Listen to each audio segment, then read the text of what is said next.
Hi, welcome back.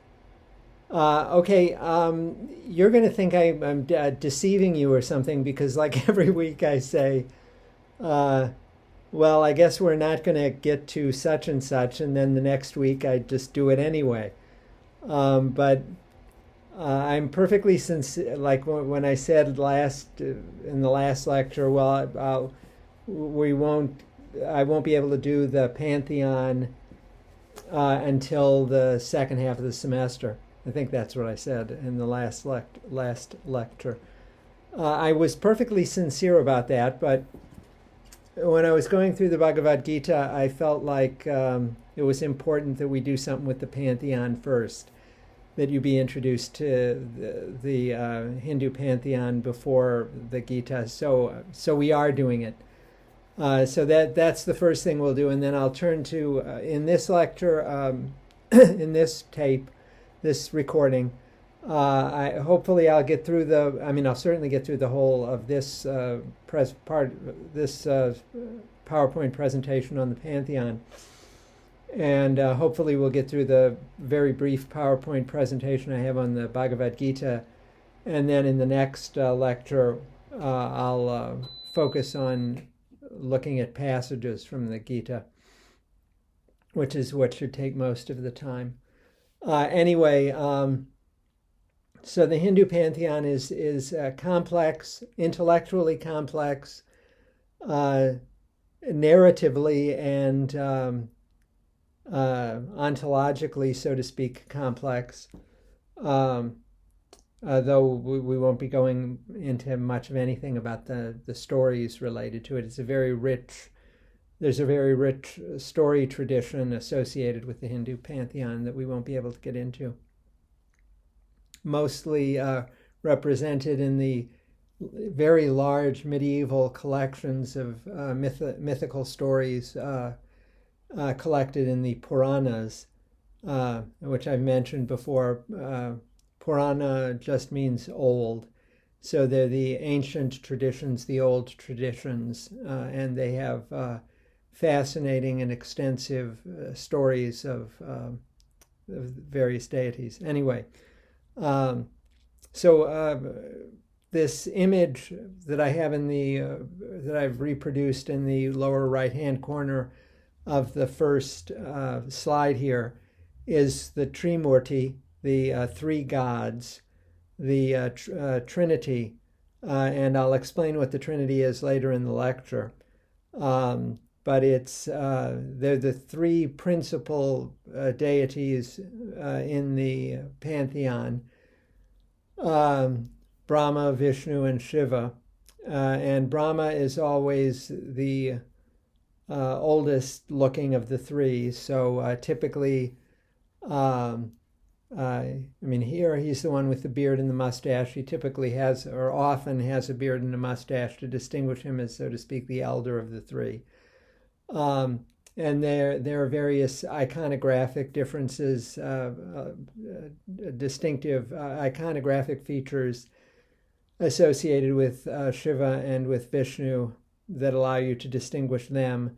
So, for example, this snake necklace is characteristic of Shiva, so you know that this one is Shiva in this case. A discus, for example, would be characteristic of Vishnu. You can actually also get the serpent with Vishnu, but it's represented differently than the necklace here. It's a larger serpent that Vishnu is reclining on as a mount, as they say, a sort of vehicle. Anyway, we'll get to the Trimurti later in the talk. So the first thing I want to say about the Hindu pantheon is that the Hindu system has multiple levels. This is unusual. It is not, you don't find it in the Judeo-Christian Muslim tradition, or you don't really mean, you could force a parallel if you wanted, but there isn't really a parallel. It's very different. The system of levels within the pantheon operates it has significant ontological consequences. Ontological means having to do with the nature of being, what exists, what is real. And it doesn't have any genuine parallels to my mind, in the Judeo-Christian Muslim tradition.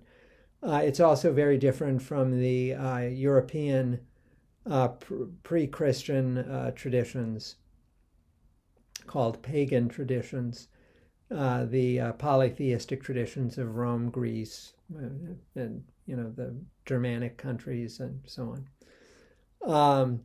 One aspect of this system of multiple levels of divinity, which will make more sense, what I mean by that will make more sense when we get to the levels themselves. One aspect of this is that Hinduism is, broadly speaking, what you might call an incorporative system. In other words, it operates by bringing different deities from different traditions, different cultures, different local practices, by taking them up and bringing them into the ongoing, continuously developing, continuously expanding Hindu system. But placed in an internal hierarchy, so placed at a certain level within that system. So typically, various local deities throughout the subcontinent of South Asia, local deities of various groups throughout what is now India, came to have, with all their different deities and different names for deities and different associations for deities, their belief systems tended to be brought into the Hindu system. So the deity of a new group would be assigned a particular place within the pantheon, the new pantheon. You can see this is very different from the way that other cultures' deities are treated, typically by monotheism. Monotheism tends to reject them as, it almost necessarily rejects them as false gods. The reason I was hesitating before about you could argue that there's a sort of parallelism was just that in some cases they're brought in as demons, as satanic, as demonic, as devils.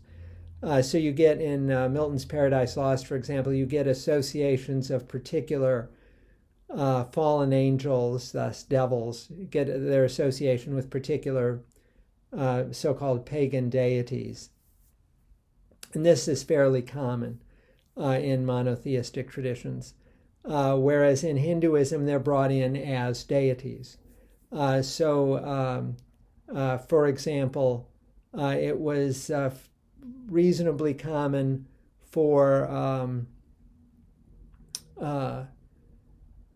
Christians to see, for example, Shiva in Hinduism as Shiva worship as some form of devil worship.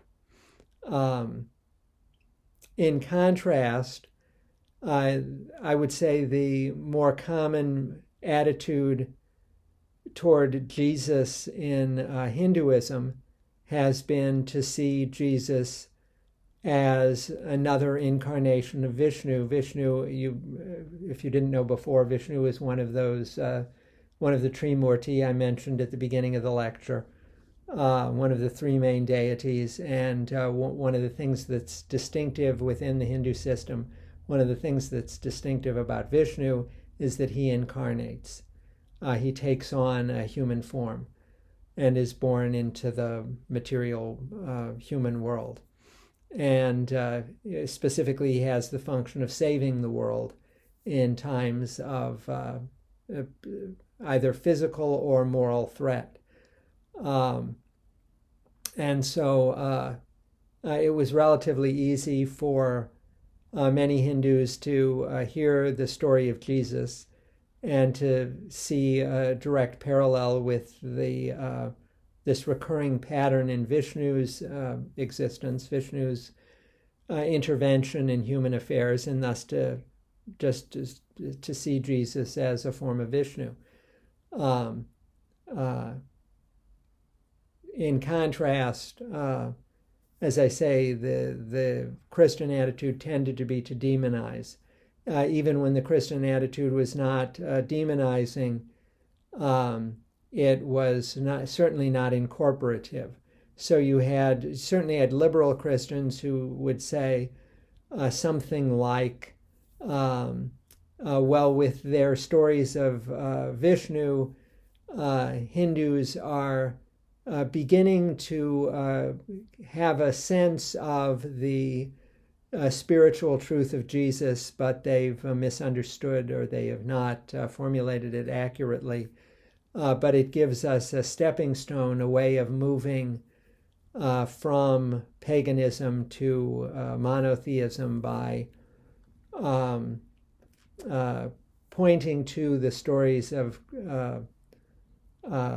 Vishnu and relying on those to aid us in spreading the gospel of Jesus, teaching that there is one God, God the Father, in three persons, one of the persons of which is Jesus, who incarnated once, and only once. He did not incarnate as Krishna, he did not incarnate as Rama, he incarnated only as Jesus, and so on.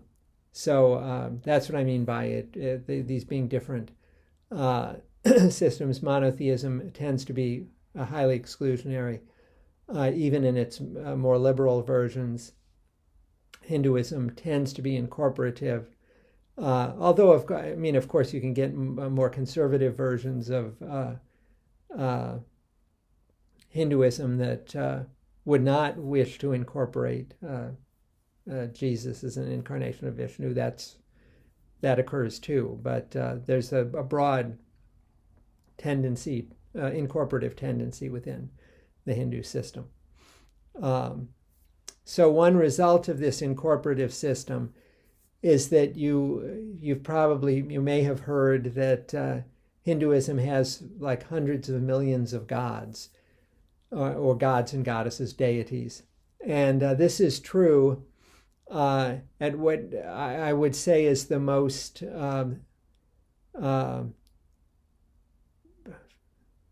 I don't want to say lowest level, because even though these are in a hierarchy, the basic level, let's call it the basic level, though they're in a hierarchy, the basic level is not demeaned. It's not low in the sense of unsophisticated or misguided in this system. Indeed, because of the nature of the incorporative nature of the system, which connects the different levels, the effect is to, in a sense, elevate the most basic level to the most transcendental level as well. But again, that'll make more sense as we go through this. So there's an animistic level where there are hundreds of millions of gods, because you can have gods of for any. I mean, you can have a god of a particular spring, or a goddess of a river, a god of a mountain, various places and practices and tendencies and a whole range of things. Almost anything can be, almost any aspect of nature can be divinized in this system and associated with a particular deity. And so, for example, in Kashmir, we would visit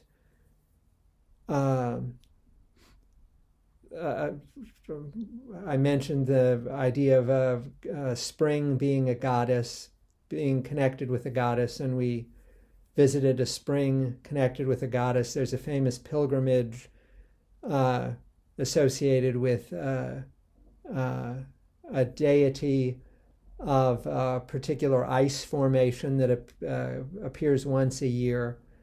There's a deity of a cavern we went to. And this is a sort of sanctification of all of nature, but developed in relation to particulars within nature. I'm going to return to the animistic level in a moment, but a sort of middle level above the animistic level, above in the sense of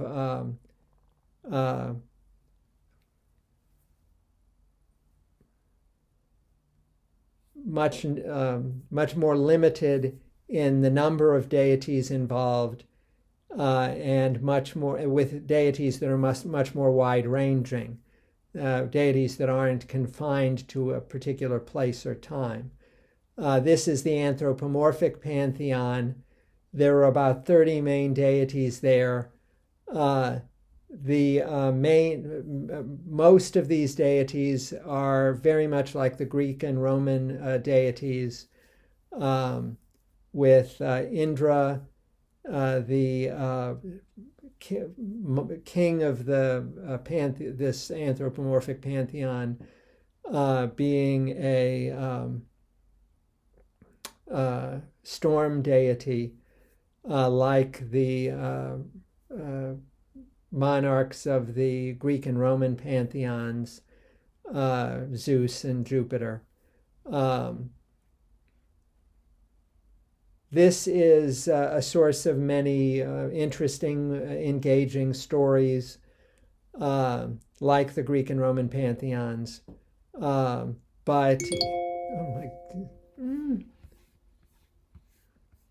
sorry about that. But for our purposes, it's really the least relevant. The anthropomorphic pantheon is the least distinctive of the levels, and the least sort of metaphysical or spiritual of the levels that will be considered, the levels of the pantheon that we'll be considering. But it is, but even it is not, despite its close historical relation to Greek and Roman pantheons, and despite its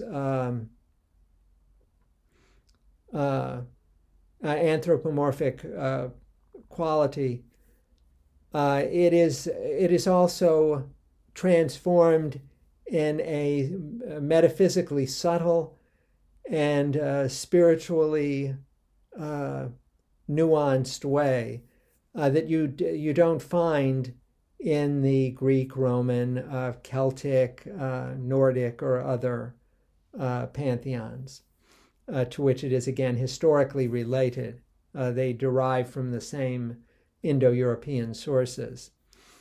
One reason, a main reason that I say this is that it incorporates a series of personified but more abstract deities, in addition to the anthropomorphic, the Greek and Roman like deities such as Indra. This is one reason why I say that. So, for example, aspects of ritual practice are personified.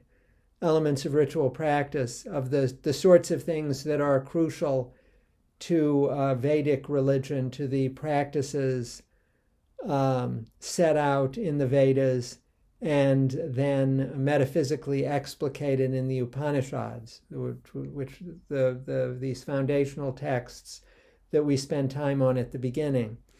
So much of the Vedic religion is based on the offering of sacrifices. The offering of sacrifices is typically made through fire, through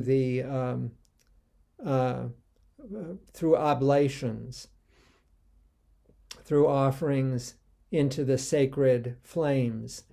And the deity of fire is the deity who anthropomorphically transports the sacrifice, what we are sacrificing in our ritual, transports that to the gods to whom we're sacrificing or to the ancestors.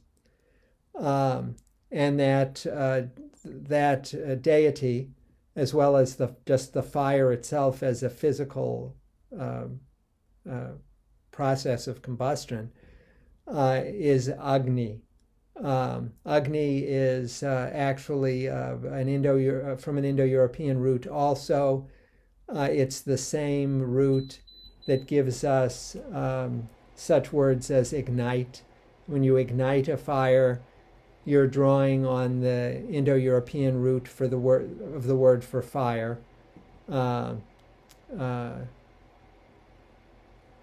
which appears as the deity name Agni in Sanskrit. In addition to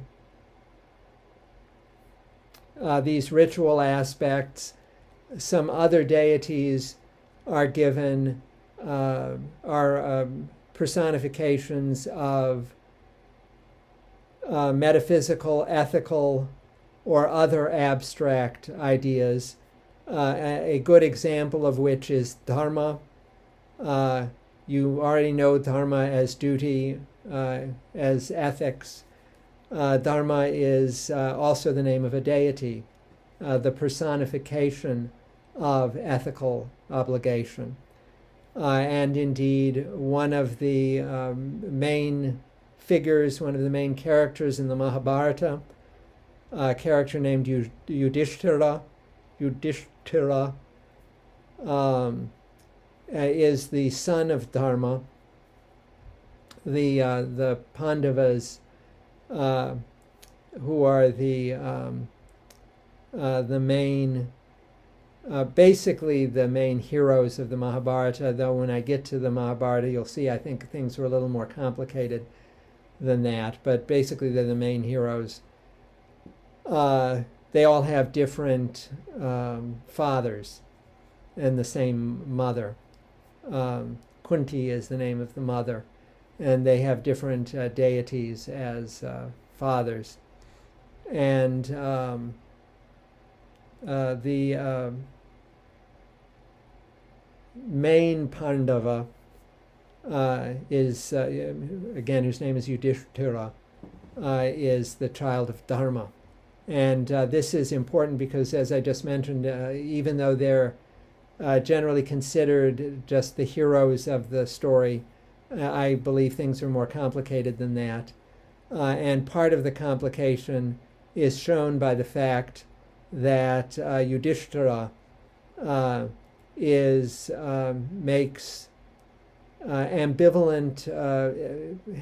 gives an ambivalent assessment of the triumph of the Pandavas in the course of the Mahabharata. And that's consistent with him being the child of Dharma, sort of allegorically. I mean, he's literally the child of the god Dharma, but he's allegorically or metaphorically the offspring of, he derives his being from ethical duty, from ethics. There are also various demons opposed to the anthropomorphic pantheon. These are interestingly complicated too, because even though they're demons, they're the bad guys. They're sometimes favored by one of the superior deities, particularly by Shiva. So you sometimes get Shiva granting boons to demons, or favoring demons, or being associated with demons. And so even though there is certainly a deva, demon, deva is a god, god-demon opposition, it isn't as absolute as it is in monotheisms. Sometimes there's a degree of sympathy for demons, an important degree of sympathy for the demonic side. And that comes out in different aspects of Hindu tradition also. So again, they're demons, but they shouldn't be thought of entirely on the model of the Judeo-Christian Muslim tradition, where they're entirely excluded from any possibility of being admired or sympathized with. And similarly, the gods, this is consistent with Greek and Roman treatment of the anthropomorphic pantheon. The gods are not beyond criticism, not at all. Okay. So the next level up is the Trinity. Again, you go from hundreds of millions to about 30 to 3. And the Trinity is Brahma, Vishnu, Shiva. We'll talk about it in a moment in more detail. But one thing to note about the Trinity is that the animistic deities and the anthropomorphic deities tend to be, so to speak, mapped onto the Trinity, so that lower level deities, especially deities of place, especially the animistic level, it's a little less true of the anthropomorphic pantheon, but especially at the animistic level, they tend to be mapped onto the Trinity as instances of the Trinity. So on the one hand, when I would visit a spring or a cavern in Kashmir, on the one hand, these would have different goddess names. There'd be a name for the goddess at the spring and a name for the goddess at the cavern, and so on. So at the animistic level, they'd be treated as, in a sense, different deities. But at the level of the Trinity, they would be treated as instances of, actually in this case, as I chose goddess rather than God, they'd be treated as different instances of the consort of Shiva, of the goddess associated with Shiva. And I know that complicates things because when each member of the Trinity has a female counterpart, that makes it really 6 deities rather than 3. That'll make more sense retrospectively as we go on. So the animistic level tends to be just a specification of one of the members of the Trinity or their female counterparts, either one of the 3 gods or one of the 3 associated goddesses. This is to some extent true of the anthropomorphic pantheon also, insofar as it doesn't hold for the anthropomorphic pantheon. They are still they still tend to be associated with and subordinated to members of the Trinity. So, for example, Indra and other deities associated with storms are sometimes treated as specific instances of Shiva and are sometimes treated as followers of Shiva, although admittedly they're also sometimes treated as independent divine agents. But the Trinity is always superior to them. The Trinity is to the anthropomorphic pantheon basically as the anthropomorphic pantheon is to us, to human beings. The Trinity stands greatly superior to the anthropomorphic pantheon. And again, we'll talk more about that later. And then above the Trinity itself is an ultimate deity, always one of the Trinity, indeed one of two. It's either Vishnu or Shiva. It's never Brahma. And it's like 90% for like 90% of Hindus, it's Vishnu. And for the remainder, I don't have exact figures on this, but it's the great majority. For the great majority, it's Vishnu. For a small minority, it's Shiva. A minority concentrated in Kashmir.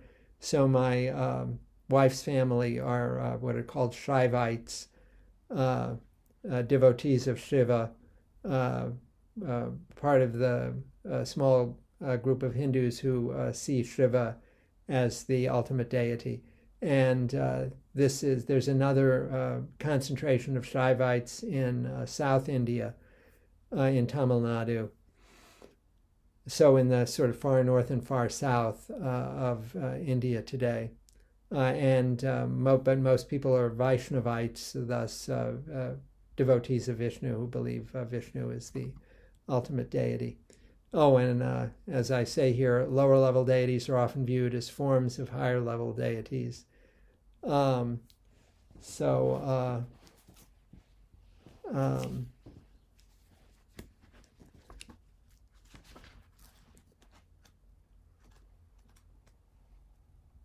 Yeah, it was just I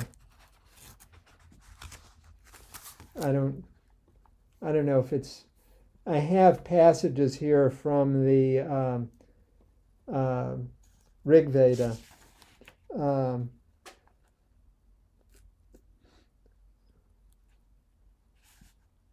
I guess I could read some of them. I note here that there are, again, as I have been explaining, lower level deities are often viewed as forms of the higher level deities or otherwise associated with them. They also have metaphorical associations, as I explained, in connection with Agni and Dharma. But this is. I'll read a little of the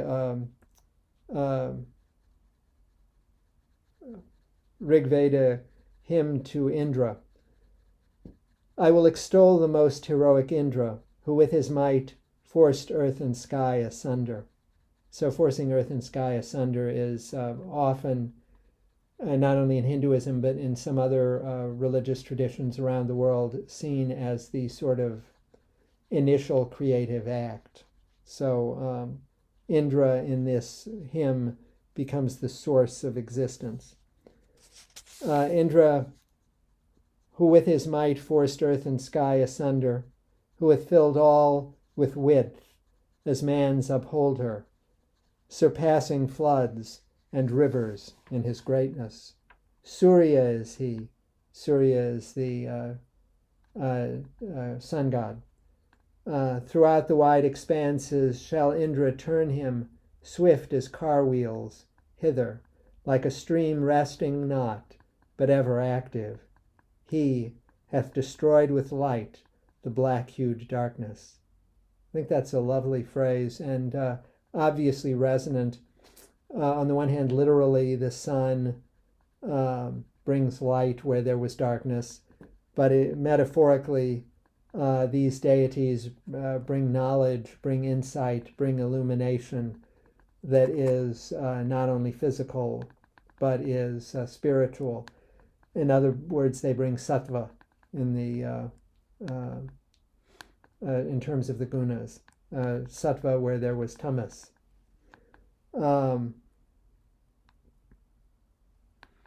Let's see.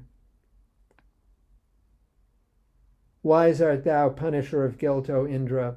The sword lops limbs, thou smitest down the sinner, the men who injure as it were a comrade, a lofty law of Varna and Mitra.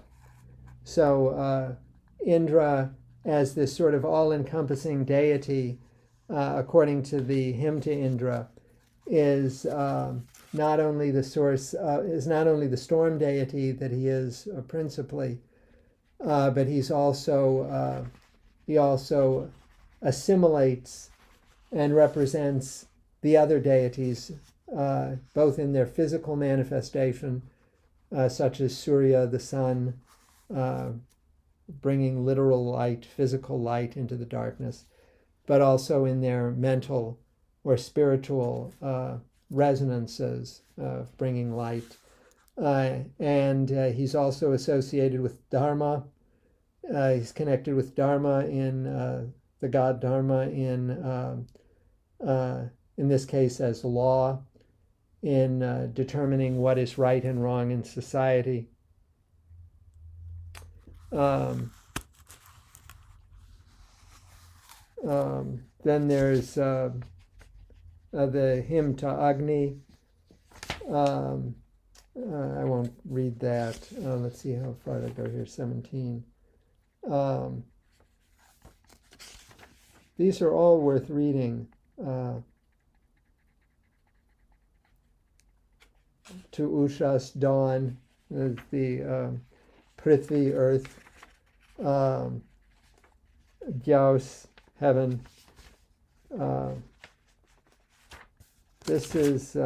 These are all worth reading. Because of time, I probably shouldn't spend any more.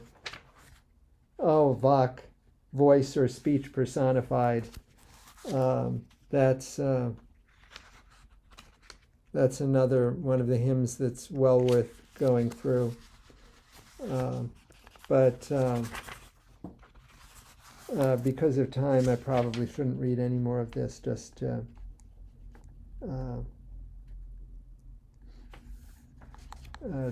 so we get on to other stuff today. Yeah, I had to stop. Sorry. Okay, so let me go on from there. So more about the Trinity. Brahma, each member of the Trinity is associated with a consort, as they're called, a female associate.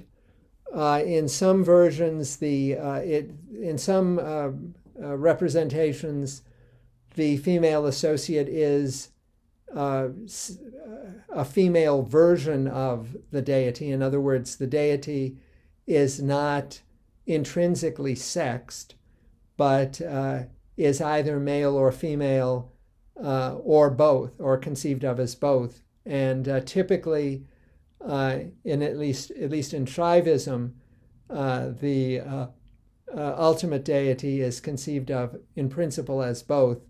This seems to me less true in Vaishnavism, but it is sometimes true in Vaishnavism. And of course, Brahma, as I've already mentioned, is never the ultimate deity. So for these reasons, the representations of the specific deities and the associated consorts is a little different in the three cases. Brahma is often referred to as grandfather, as the source of all.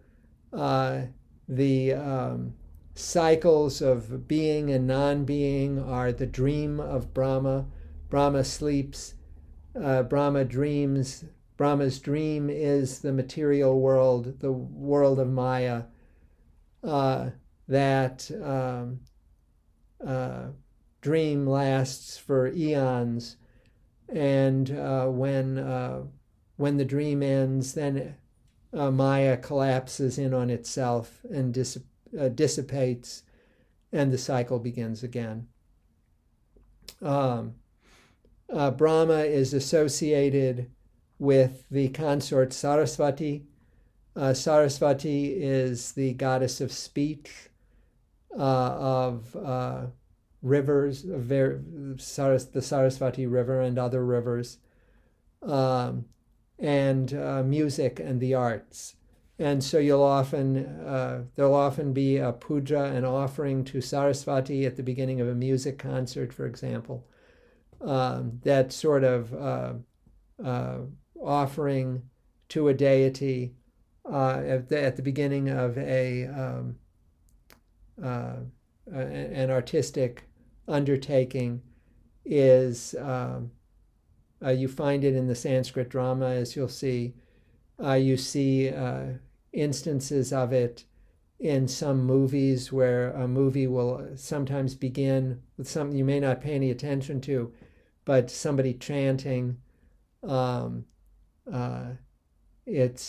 often an invocation of a deity, not as part of the story in the movie, but as it sort of goes along with the things that precede the titles for the movie. Where you're given like the production company and stuff like that. There's in Indian movies, there's often some sort of offertory section. Though in that case, it's usually not to Saraswati, because that's not specifically music. Saraswati, I think, is a very interesting and delightful figure in Hindu deism, and Hindu theistic belief. But again, Brahma is not the sort of key member of the Trinity for any group of Hindus. I don't know why that's the case, why Brahma sort of dropped out in moving up to the next level. But Vishnu and Shiva are sort of the more emphasized, and again Vishnu of these is the more important. Vishnu, as I mentioned before, is distinguished by the fact that he enters the world, the material world, when it's threatened, usually by a demonic force that threatens either physical destruction or moral degradation, or perhaps in all cases it's really both, because the physical destruction is often seen as a karmic result of the moral degradation, or at least or perhaps as a metaphor for the moral degradation. So his most famous and influential incarnations are as Rama, and that story is recounted. His incarnation as Rama is recounted, of course, in the Ramayana. And Krishna is his other one of his two most famous incarnations. Krishna's story. There are actually two sets of Krishna stories. Three sets of Krishna stories. Krishna as a child, Krishna as an adolescent, and Krishna as an adult. And the great representation of Krishna as an adult is in the Mahabharata. So the two main Sanskrit epics treat two incarnations of Vishnu. One is Rama, one is Krishna. And of course, the whole Bhagavad Gita is delivered by Krishna, as you'll see. the consort of Vishnu is Lakshmi. She is sometimes seen as the female version of Vishnu. That happens most often in the combined figure of Krishna and Radha. Krishna and Radha are sometimes seen as versions of the same person, as two halves of one being, and are represented by an image that's half Krishna and half Radha. As we'll talk about in a moment, that's much more common in Shaivism with Shiva and Parvati, the Shaivite goddess, but it occurs in Krishna-Radha devotion among Vaishnavites also. Lakshmi is the goddess of wealth or of plenty. She is widely, probably of the various deities associated with the Trinity, either the three male deities or the three female consorts, Lakshmi might be the, well, no, actually, I was going to say might be the object of, most common object of focus of petitionary prayer, but that's probably Krishna. But she is a very common object of or addressee in petitionary prayer, appeals to a deity for aid. They are often addressed to Lakshmi. And just as Vishnu incarnates, so does Lakshmi. In connection with Rama, she incarnates as his wife Sita. In connection with Krishna, she incarnates as his beloved Radha, although they are not in fact married in that. And it's she goes to this is associated with the adolescent Krishna stories, in which Radha, in love with Krishna, though married to someone else, leaves her home in the middle of the night to meet Krishna, and this is taken as allegorical for Radha's devotion to a higher spiritual elevation, specifically a devotion to the god Krishna, and as allegorically represented by mundane love. It's actually representative then of transcendental love. That's how it's commonly represented and interpreted. So the highest form of Vishnu, when Vishnu becomes is viewed as the all-encompassing deity, is commonly referred to as Mahavishnu, the great Vishnu. There's no restriction on which adjective you use to indicate that you're thinking of Vishnu in this all-encompassing form.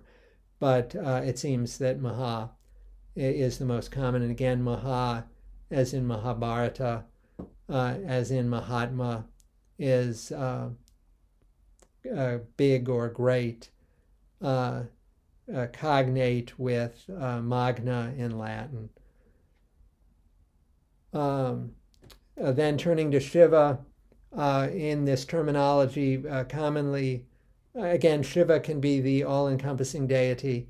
In this terminology, that would be more likely to be referred to as Paramashiva, or signaled by the word Paramashiva, though again, there's no restriction. You can say Parama Vishnu if you want, and you can say Mahashiva if you want. These seem to be less common, though, than Mahavishnu and Paramashiva. The goddess, the consort of Shiva, goes by many names depending on her metaphysical or psychological or narrative or all-encompassingly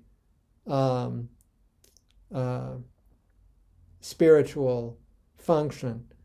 So some of the names she goes by are Shakti, that's in her form of as representing spiritual power. Durga, that is representing the force, the spiritual force that defeats evil. Shiva typically does not, unlike Vishnu, Shiva, in the forms of Rama or Krishna or others, Shiva typically does not go out and fight demons, no matter how threatening they are. Shiva meditates. He practices asceticism, tapas. He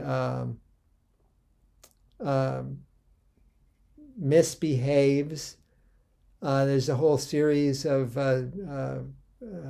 stories about Shiva's drug use associated with, as drug use is in some traditions, associated with spiritual realization. What else is?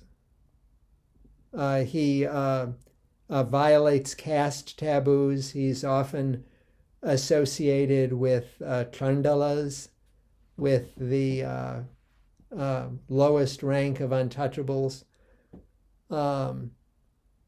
In any case, he isn't typically out fighting demons. This isn't to say that it doesn't ever happen. It does sometimes. There's some stories where it happens, but it is not typical of Shiva.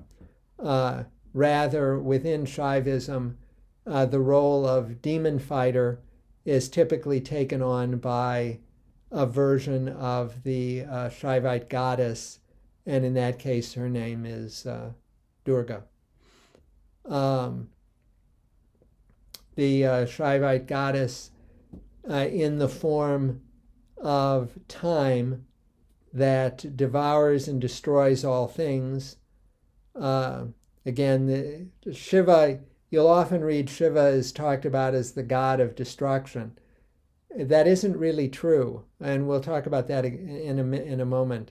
But the goddess Kali is the Shaivite representative of the force of destruction, simply because time destroys all material things. And we'll find Kali as treated very importantly in the goddess poems, the Bengali goddess poems that we'll get to later in the semester. Sati means truth.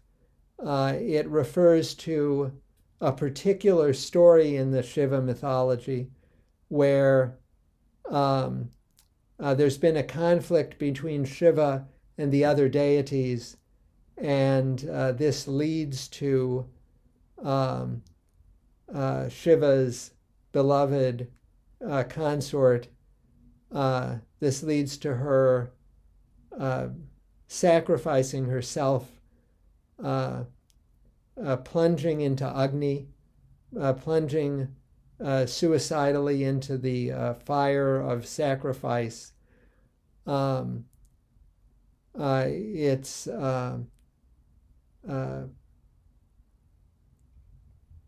the goddess, you might say, in the form of self-sacrifice for salvation of others, of the universe, of the world. Rather than fighting demons like Durga, it's this version of the goddess sacrifices herself. This got taken up in a very unfortunate way, more than unfortunate, a terrible way, in the practice of widows immolating themselves on their husband's funeral pyre, which is not what the initial story is about. but it got taken up, and that practice was called sati, in, so to speak, honor of the goddess. But that is, again, that isn't what the mythological story treats. Parvati, it means daughter of the mountain, but and we'll again see poems related to Parvati in the Singing to the Goddess anthology. Parvati basically represents the amorous, romantic, sexual aspect of divinity in her, so to speak, love play with Shiva. Devi is a general term that just means goddess, and so if you're referring to the Shaivite goddess in general and not in a specific form, it often, not in the form of a demon fighter or time that destroys all things, etc., etc. It often makes most sense to refer to her as Devi. Actually, I guess I should have put Ma before Devi. You can guess that Ma means mother, and just as the goddess has the function of amorous companion in the form of Parvati, she has the form of the nurturant mother when referred to as Ma. And again, there will be many poems to the goddess as Ma and singing to the goddess, though typically those poems are complaining about mistreatment from Ma rather than celebrating her generosity and warmth and affection, in keeping with this sort of openness of a Hindu tradition to criticizing deities. It's a much more genuinely familial relation to deities than you find in monotheism. I'm going to go through this very quickly. You should just know that what everybody says is that the Trinity is a division between the creator, preserver, and destroyer deities. And so what everybody says is Brahma is the creator deity, Vishnu is the preserver deity, and Shiva is the destroyer. And you certainly can find stories where this works. You can find stories where Brahma creates. You can find many stories where Vishnu is preserver, in the sense that, again, Vishnu incarnates to defend the world against destruction by a demonic threat. And Shiva, there is a famous story in which he has to be appeased because his rage becomes so great that his rage becomes so great at the death of Sati, that he almost destroys the universe. And he has to be appeased by the other deities who had been in conflict with him, in a conflict that had led to the death of Sati. So you can certainly find myths that fit this individually, but if you look at a broader range of myths, it just doesn't really fit. If you want to distinguish them, I would say, and again, this doesn't work perfectly either, but I would say a better way of distinguishing them might be to think of Brahma as the sort of god of cycles, manifestation from nothing and return to nothing that I mentioned before in the dreams of Brahma, that the Maya of the material world is Brahma's dream, that dissolves when Brahma stops dreaming at the end of eons, and this is again cyclical. A sharper division might be between Vishnu and Shiva, Again, this doesn't cover, by any means, cover all of the stories. And by the way, the creator, preserver, destroyer idea particularly is particularly misguided when you consider one or the other deity as primary, because the primary deity is creator, preserver, and destroyer. If you're a Vaishnavite, Vishnu does all three. If you're a Shaivite, Shiva does all three. But maybe you could say that there's a broad tendency for Vishnu to try to preserve order. And this includes the moral order of the universe. And so when Vishnu incarnates to protect, to preserve, really what he's preserving in a sense is moral order. Rama, for example, is often seen as the exemplar of filial piety, of the way a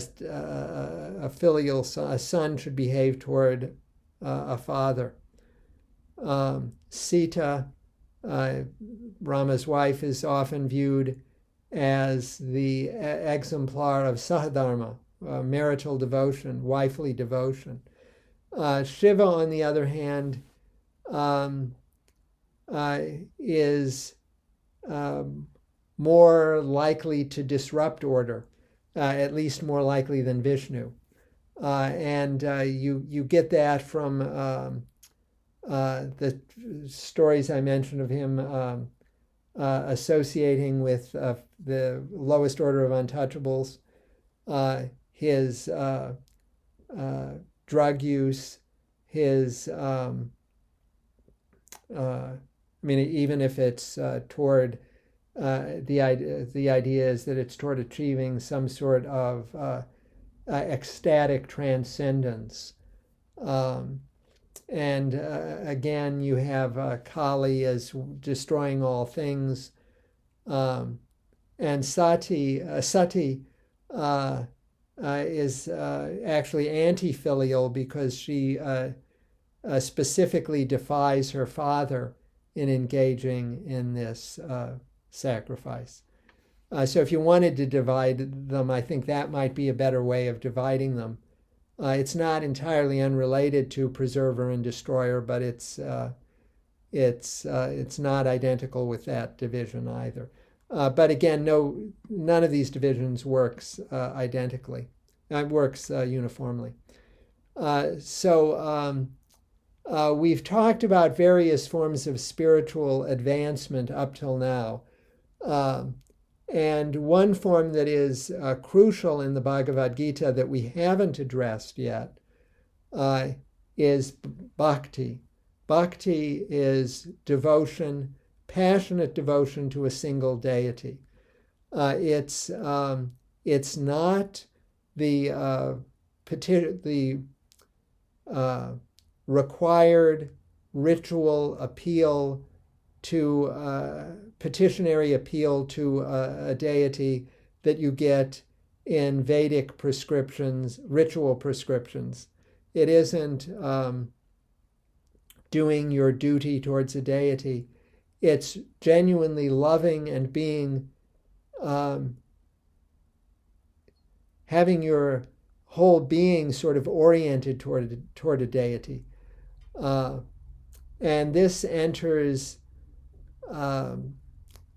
Hindu tradition, Hindu practice later than the ideas of tapas or of samadhi, of dhyana, of meditation, and so on. It enters later than these and eventually really replaces them in mainstream Hinduism, so that there is certainly in mainstream Hinduism today, there's certainly a respect for the yogic and related traditions that seek self-realization through meditative practice and so on. That's certainly there. But I would say far more prominent is bhakti. And bhakti, this devotion to a single deity, is seen as leading to spiritual salvation, spiritual realization, indeed moksha, but it leads to moksha by the intervention, by the grace, by the acceptance of the deity to whom you are devoted. So it's actually in some respects much more like Judeo-Christian Islamic monotheism, though again, it's important to stress that this isn't simply duty-bound. This isn't something that you're simply required to do. It is contingent. Bhakti itself is contingent on your deep emotional involvement with the deity. And there are, where did my cursor go? There are several forms of this, all forms of love represented in different sets of literary works. And most commonly, the most common forms of love that are used, of human love, that are used as models for bhakti are friendship, romance, and parent-child feelings. What in Sanskrit is called vatsalya, V-A-T-S-A-L-Y-A. I'm often going to use vatsalya. I will sometimes use, for romantic, I will sometimes use the Sanskrit word Sringara, S-R-I-N-G, S-R-I-N-A-R-A, S-R-I-N-G-A-R-A with an acute accent over the initial S. Those are the names for parent-child love and romantic love, respectively, as they appear in literature. In any case, within bhakti, one views one's relation to the preferred deity most often as either a relation of friendship, the love that friends have for one another, romantic love, the love of lovers, or parent-child love. And there are specific models for these in the tradition. And most of the models involve Krishna. Krishna is really the sort of, there's Ram Bhakti, there are, Bhakti for Rama. There are other forms of Bhakti, but the most prominent, most consistent, most frequently recurring form of Bhakti is to Krishna. So when one thinks of one's relation to one's preferred deity, one's bhakti as a matter of friendship, when one feels that friendly association, the friendship love toward the deity, that is commonly modeled on the relation of Arjuna and Krishna as developed in the Mahabharata. When one thinks of it in terms of romantic love, typically the model is Radha and Krishna as represented in the Radha Krishna poetry, treating Krishna as an adolescent rather than as an adult, as a full adult, as in the friendship models.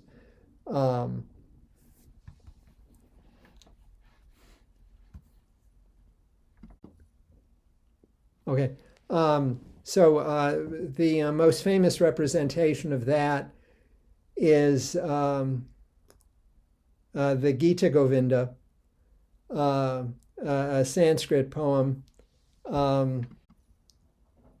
by Jayadeva, which is also available in this Clay Sanskrit series if you wanted to read it and be able to look at the Sanskrit. But you find it also in much vernacular poetry. It's not at all confined to the Sanskrit. And it's often it kind of pervades the popular culture. The model of Radha and Krishna often turns up in Hindi movies implicitly. It's a recurring theme in Indian painting and so on. And parent-child love often involves Krishna as a baby, and these stories are really lovely. Due to lack of time, I think I'm going to skip. I would usually tell one of my favorite Krishna Yashoda stories here. But I want to get on to things. Maybe if we still have a few minutes left in this lecture when I finish, since I'm obviously only going to get to the pantheon today, maybe then I'll tell it at the end. We'll see.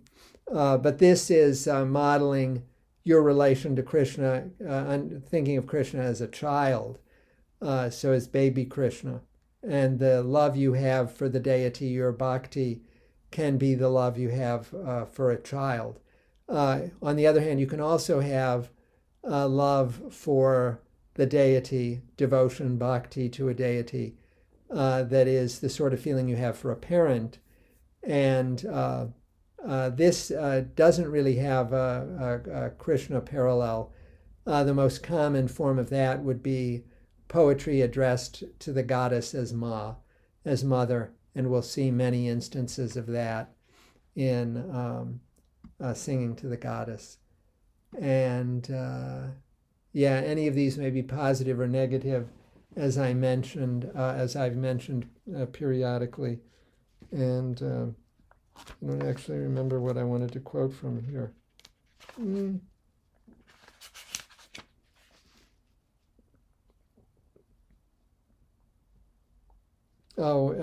This is just Radha Krishnan saying basically the same thing, that criticism of deities is a common part of Hindu tradition, which I've already emphasized.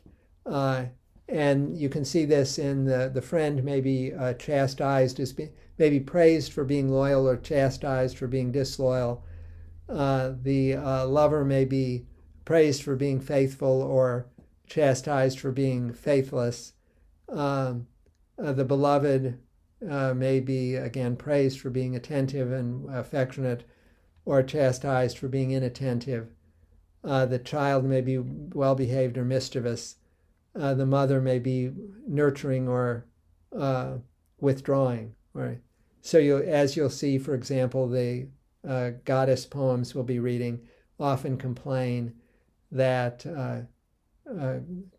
addressing the goddess, if I'm your child, why have you left me so poor? They're very touching, very affecting, very powerful poems. And I think enriched by this openness to a broader range of attitudes toward the deity that are all part of bhakti, rather than confining them to praise and reverence as occurs in monotheisms generally. And as I say here, the crucial thing is the intensity of the love, not the idealization of the object. Vishnu and Shiva are common objects of bhakti, again, more commonly Vishnu. Within the Shaivite tradition, more commonly the goddess is the object of devotion. Ma particularly, though also all of the other forms that we've talked about, and you'll see that in singing to the goddess. Lakshmi, just as Shiva is much less commonly the object of bhakti than Vishnu, Lakshmi is less commonly the object of bhakti than the Shaivite goddess. These are related because if you're a Vaishnavite, you're likely to have your primary bhakti toward Rama or Krishna, and thus such devotion to Lakshmi is unnecessary or is sort of redundant. However, it does sometimes occur with Radha. And the reverse is the case with Shiva and the Shaivite Devi. With the reduced bhakti to Shiva, it's more likely to occur toward the Shaivite goddess. So I've run out of time here, but I think I only have pictures after this. Here we have Krishna as a baby. He was known to be very mischievous, and so many of the Puranic stories involve trying to rein in his misbehavior. He was particularly prone to steal butter. I have alarms going off. Stop. Okay. He was particularly prone to stealing butter, so you see him there stealing butter. In the right-hand side, we have, in the middle and the right-hand side, we have the adolescent Krishna. The one on the right is Krishna with Radha. He plays his flute, calling to her in the night when she comes to meet him, leaving her home. In the center image, we have in the painting in the center, the central image represents these two, represent Radha and Krishna in their meeting, their romantic union. And these around the circle here are Radha was a milkmaid, and she and the other milkmaids, gopis as the Hindi term, were all devotees. They were all in love with Krishna, and Krishna multiplies himself and dances with all of them. He's united with all of them, and this is allegorically representative of the way God is united with all of his devotees, or her devotees, and if we were talking about the goddess, if we were focusing in the other direction. This is representative of Krishna as God being united with everyone, with all of his worshippers, all of his devotees, all of his bhaktas, as they're called. All of them have the right to union with him, and all of them can achieve union with him. And that union, as you'll see in the Bhagavad Gita, is viewed as moksha, as samadhi, as self-realization. And indeed, Krishna says that it's a higher form of self-realization than that of the usual meditative practices. I don't know where my cursor is. Okay. That's Parvati. And I just wanted to show you two images of the Ardhanarishvara, Ardhanarishvara,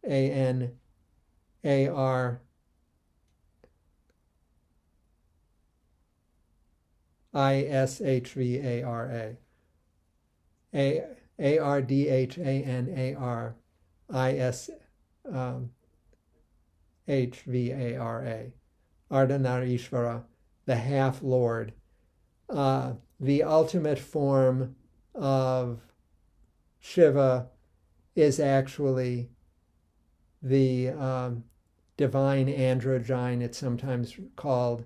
The Sanskrit is Ardhanarishvara, the half-Lord. The ultimate form, Paramashiva, is both God and goddess, because the ultimate form is everything, is all things. Okay, so that's the end of the slideshow. Uh, uh, since I've again gone over like 5 minutes, what I think I'm going to do is leave off my story about one of my favorite story about Krishna, or one of my favorite stories about Krishna the butter thief. I hope I'll remember to tell it in connection with the theophany, in the which is the self-revelation, Krishna's self-revelation in his divine form, as it occurs in the Bhagavad Gita, because it's directly relevant to that. But I think I better stop now because, again, I always go over. And next time we definitely begin the Bhagavad Gita because we have to do stuff with that. Okay, till next time.